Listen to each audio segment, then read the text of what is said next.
Isu mendesaknya kalau menurut saya memerangi kemalasan. Nah, ini soalnya banyak siswa kita yang sekolah males, ngerjain tugas males. Nah, ini yang harus diberantas buru-buru ini sebetulnya. Itu kayaknya yang sekarang ini itu sebetulnya. Itu ya.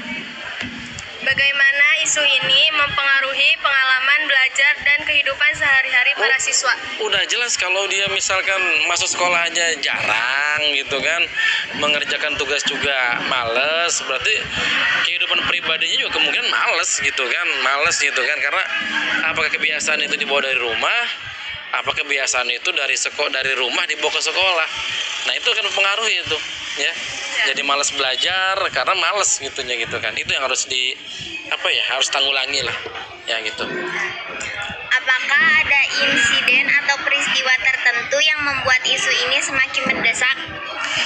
Semakin mendesak ya. Contohnya begini. Ya, kalau kita lagi rapat kenaikan kelas, itu yang dibahas itu bukan siapa yang pintar, siapa yang enggak, siapa yang ganteng, siapa yang cantik, enggak, tapi siapa yang paling banyak alpa, siapa yang paling enggak pernah mengerjakan tugas. Nah, itu yang harus yang dijadikan bahan rapat. Jadi akhirnya kena anak enggak naik kelas itu karena 2 faktor itu, malasnya itu gitu. Strategi apa yang cocok untuk mengatasi isu ini? Sebetulnya strategi yang cocok itu kalau misalkan ya sekolah mau bertindak tegas. Sekolah bertindak tegas, siapa yang males, siapa yang nggak mau jalan tugas, udah dikeluarkan atau nggak naik kelas, pasti yang lain bakal berubah gitu seperti itu sebetulnya. Gitu. Siapa sajalah yang harus dilibatkan dalam mengatasi isu ini? Sebetulnya yang dilibatkan ya guru udah pasti, wali kelas udah pasti. Ya, nah kalau guru wali kelas juga udah bertindak, nah tinggal orang tua sejauh mana bertindaknya. Kalau orang tua juga lemah ya repot, karena anak itu banyakkan di rumah dibanding di sekolah. Jadi orang tua harus kontrol kepada anaknya gitu. Sumber daya apa saja yang diperlukan untuk menangani isu ini secara efektif? Sebetulnya sumber daya semuanya udah cukup ya. Belajar HP udah pada bagus, internet juga udah oke, transportasi ke sekolah juga udah bagus, pola makan udah lebih baik.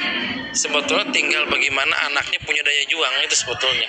Daya juangnya nggak ada ya repot juga gitu. Apakah ada saran khusus yang Anda miliki untuk perbaikan segera yang dapat dilakukan di sekolah ini terkait isu-isu ini? Kalau saran khusus saya sih sebetulnya ya, kalau kita mau maju, ya berarti sekolah harus mengambil tindakan tegas.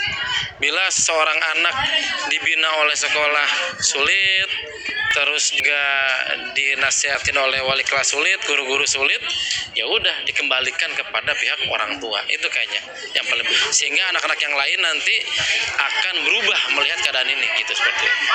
Terima kasih ya Pak. Terima kasih.